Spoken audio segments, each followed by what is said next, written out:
back to audio. Here we are.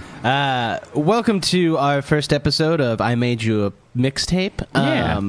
I'm Wes Potts. And I'm Alex Kahneman. And this is a show that's similar to Waking the Kraken. We just decided to kind of strip it down and streamline it. Yeah. Focus on one particular thing. Yeah, so we're going to start making it a weekly podcast again. Yep. We're going to be doing every week. One of us is going to make a mixtape for the other one, and then we're gonna talk about it. Yeah. The rule is 5 songs a week. 5 songs a week. It can be anything, so it's a real wild card. Yeah. Whenever we lived together, we really enjoyed. I mean, like we spent probably like 75% of our hangout time just showing each other music, and we always had people over, and we were like just listening to music. And so we're kind of talking about how we missed that, and so we figured that'd be a good way to relive the old days, I guess. Those old glory days that everyone's talking about. And also just kind of like help, show people music we like, and hopefully show you guys some new music, something that you maybe wouldn't have listened to otherwise, and maybe expand your horizons. Absolutely. Also, all of the songs that we play, or that we're going to like talk about on this podcast, we actually have a Spotify playlist. Hell yeah. Every month we're going to be updating it, so if you love what you're hearing in January, check out the January playlist. If you like what you hear in February next month and stuff, check out the February playlist. We'll constantly be going week by week. I will keep adding up to it. Yeah. That way you are just as current as we are on each of our playlists that we're making. Yeah. And hopefully the goal will be about every month you'll get about 20 songs if everything works out right. And you'll have a nice playlist that you can just put on and jam to for a while and just hear some different music. Absolutely. So we should get started. Yeah. Let's talk about what we listen to. Yeah. So my first song that I had was by a woman named Tessa Violet, and you'd actually heard this song. Yeah. This is called Crush. And what'd you think about that? That was my first song that I picked for it. So, like, what I like about this track is they used, like, this keyboard part, and, like, you could tell that, like, somebody played a keyboard in, and then they just kind of, like, manipulated it. They, like, basically used, like, an original composition for sampling. And so they, like, edit it and morph it around, and so you just get this really cool effect of, like, feeling like you're listening to something that was sampled, but it's original as well. And like I think that's just like a really good aesthetic, and I feel a lot more music is going that way now. You're hearing sampling is like a way more prevalent like technique in producing, and I don't know, I feel like this song just does a really good job of like using that to like its full extent, because like there's even moments where you'll just get like one note of the sample, but it's not just the keyboard playing one note. It's like they just cut out a section of the sample and play it at you really quick. And, absolutely. And it's a cool sound. The reason I picked this song is obviously it's winter. It's very cold where we are. Yeah. It sounded really fresh to me. Like, it was one of those things where I was listening to it. I was like, this is a really fresh pop song. It's very catchy. But it also kind of gave me like weird summer like flashbacks. Yeah. Like, it felt like a song that I would be playing in my car with the windows down in the summer while I was driving around. Right. I loved the bouncing around nature of it. Yeah. It is probably my newest song on the playlist. Yeah. It was released last year as a single. As of yet, I don't think it's been put on an album. I don't think so yet either. So, yeah, that was Tessa Violet with Crush. Yeah. Let's talk about my next song. My next song was the longest song on our playlist. It's 7 minutes and 33 seconds. It's Better at Making Time by Deluxe. And what did you think of that one?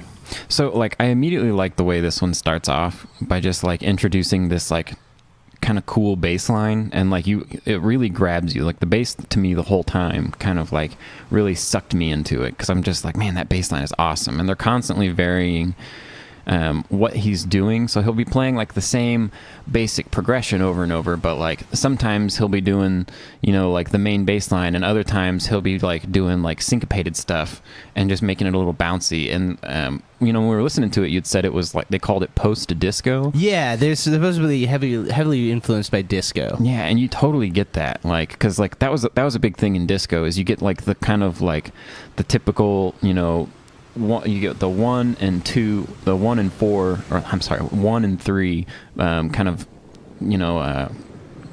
drum beat. You just get the very danceable, just boom, cha, boom, the whole time, and then the way the bass plays around that and makes all of the little micro rhythms feel easy to identify, and just keeps them really dancing, and it keeps the song moving forward.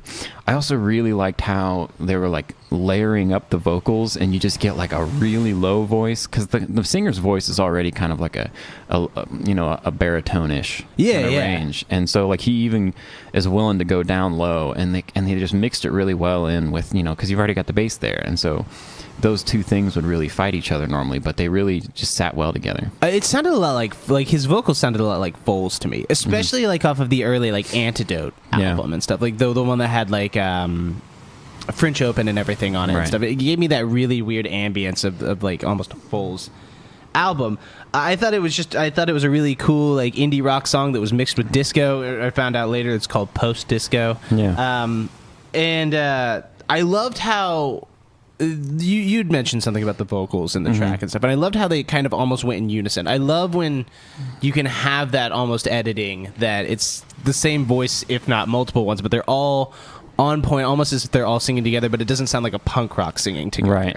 Yeah, like it definitely gives you the impression like it's a single instrument or a single sound, and they're all working together to make that single vocal line work. It becomes an instrument in itself, like the vocals, which I think is actually, now that I look at it, it's probably a trend of this entire playlist that I just made. Is the vocals for most of it, except maybe on Crush, don't really matter as much as they are an instrument. Yeah, right.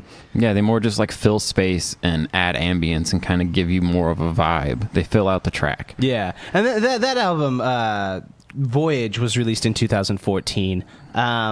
And it's called Voyage.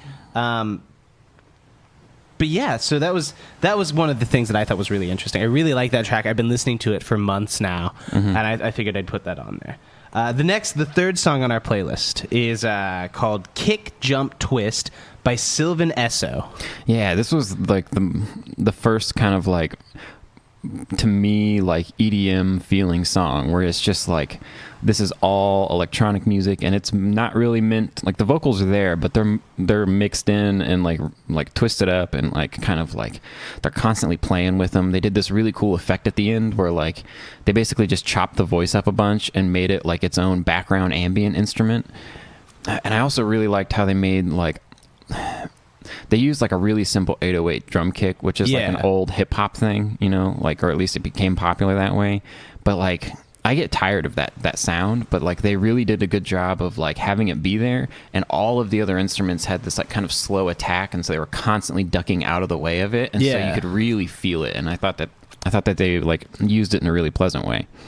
I think the clever thing that I thought about this was I was reading a quote from this band, from Sylvan Esso, and their quote is, "They make pop music about complicated emotions." And I did really like the breakdown in the middle, like near the very end of the song and stuff like that. You get all these different layers of instruments, and so it almost is bringing the complicated emotions into a very complicated editing scheme, to where it almost feels chaotic, which sometimes is what complicated emotions feel like. I thought that was a really interesting representation of what their theory of their music is. Right, and it's a really smart way of writing a song and arranging it, like reflecting what the track's about and the main themes in the form and the structure of the song is a really like beautiful way to kind of make everything work together. Yeah. Because the song probably would feel a little bit more naked, and like the emotions wouldn't come across quite the same. It would just feel like any other song if they weren't playing up how complicated the kind of themes are. Absolutely. I also think that her vocal style, when I was listening to this, it did kind of remind me of that almost late 2000s kind of style, of that adorkable kind of, like you get it with She and Him, you get it with a lot of indie pop bands that like always have the xylophone or the ukulele. Right. Like her vocals have that similar pattern, but then she just like all of a sudden just bust out. Like it's very much hokey and almost like that boop boop kind of with the 808 machine at first, and then all of a sudden it just explodes on you. And I thought that was a really interesting. Yeah. That song was released in 2017. It's off their second album, What Now? Okay.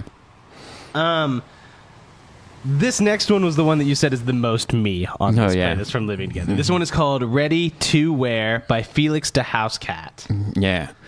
And oh man, see, this track's a lot of fun. Like, it's very like nostalgia driven to me.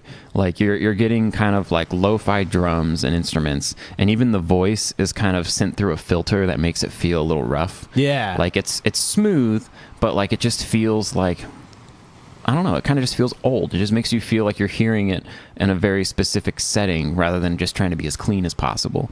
And I thought that he did a really good job of just making the song feel like it kind of pulls you through it. And this is another one that had an excellent bass line, and I think they used like a little Moog synthesizer or something like that, and so you get this really analog, you know, synth sound that's like, you know, really old fashioned. It sounds like something straight out of like the 80s, and they're just like running with it, and it just really, I don't know, it just really works, and the whole track kind of just like feels like it was built along that kind of analog synth sound and those really old-fashioned like drum machine drums. Absolutely. I think the thing is about this album, or this particular track, is I thought, like, my first recollection, actually the first thing I wrote down was, I think this song would fit really well into the Drive soundtrack. Oh yeah. It definitely has that like 80s, very much like Miami Vice kind of feel. I feel like I would see this in an 80s movie where you would see the neons, like the yellow, or like the purple and the blue neons that are in the club and everything like that.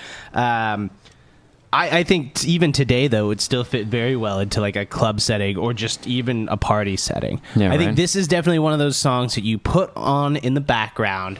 Most people, it's repetitive. It's repetitive to hell almost. I mean, they only say you look good and you wear it well. Yeah. And I think the thing is, even though, like, we've seen Around the World by Daft Punk. No, yeah. And that works perfectly fine. And it's not so in your face, that lyric. Like, it almost feels like you're just kind of missed out on a bit of it, and they go, oh, wait, no, I know this part of the song. Right. So it becomes very playful, I feel like. It becomes very pumping it up whenever it says, like, whenever they sing that particular line. Yeah.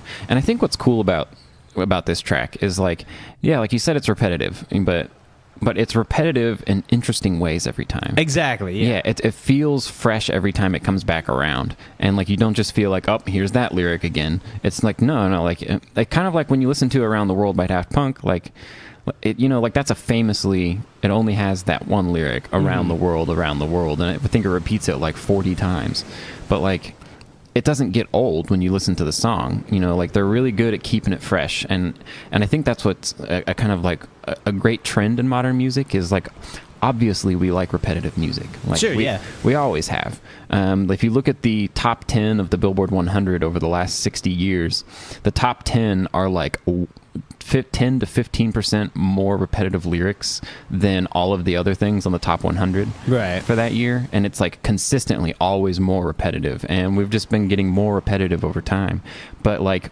it's repetitive in increasingly creative ways, which I think is really fun, and I think this song did a really great job of that. Yeah. In regards to Felix the House Cat, I want you just to guess. So obviously it sounds like it's in the 80s, but guess what year it was actually made? 2015. That's the thing that surprised me, because the 80s have become really popular again. Oh, yeah. Like since Drive and everything like that. This song was actually made in 2004. It was released on the 5th studio album called Devin Dazzle and the Neon Fever. Oh, wow. So I thought that was interesting that when I was guessing it, I was guessing the 2010s, like somewhere in there. Like after Drive was released, it was just a thing. But this is actually about 10 years predecessor to that. Wow, that's crazy. It really goes to show you, like just how influential music is on people, and how like the pop music and the musical trends of any given time are not the only thing that's going on. That's crazy. Absolutely. This is the last one. This is the one you said was your favorite. Yeah, I really liked this one. Tracks. It's called Harry Candy by Tobacco. Mm-hmm. And this guy is in Black Moth Super Rainbow. He's doing something with Aesop Rock soon. They're going to release something in 2019. But what did you think of this one? So, like, what I really liked about this one was they immediately start off with a fake flute sound, like a flute synth that's like trying really hard to sound like a flute. So it does, like one note, you'd be like, oh, it's a flute. Yeah. But whenever it moves around, you're like, oh, it's a fake flute. But like it works really well, and like they put it in that like electronic setting, and like immediately like it just the song just you get this one little line, and then like it's like here's another little idea, and then it gets big all of a sudden. It just like is like built up really quickly, and it just like it kind of catches you with something interesting, and then immediately just takes off and goes. Absolutely.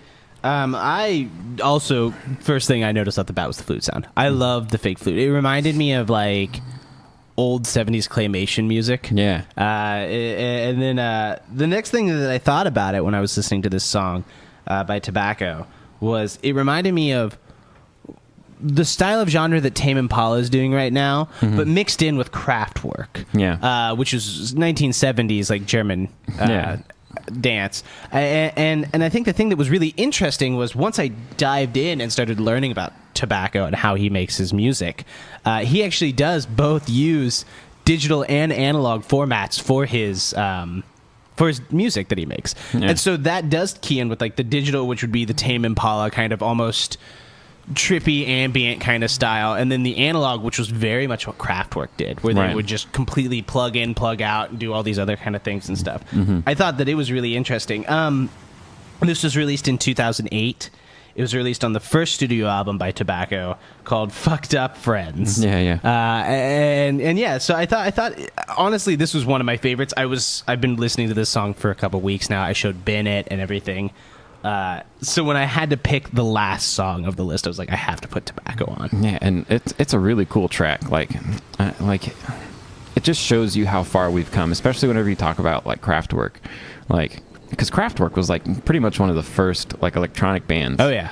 And like that really was like that's all we do is we just use synths and make robots. Yeah, exactly. And like now you've got this like crazy development where like so many different things are going into what electronic music can be now, and I feel like it's a form that is like finally kind of like coming into adolescence and growing up a little bit, and like you can really hear the creativity in people and how they're developing new tools and new techniques, and this song just really shows off a lot of like the new stuff that's going on with electronic music, and like it's it just kind of shows you, I don't know, it makes the path very obvious to me. Oh yeah, absolutely. But yeah, that was my playlist for the week. Alex's playlist is going to be next week. We have no idea what the next 5 songs are going to be. I'm very excited though because Alex pays a lot more attention to music, I think, on certain aspects. I want to see if I can catch him. But like I said, all of the music on this we can't play. We don't have any rights to. Yeah. So what we're going to ask you to do is we're going to ask you to find the playlist. I'll put the link in with the thing. Find the playlist. Listen to the musics.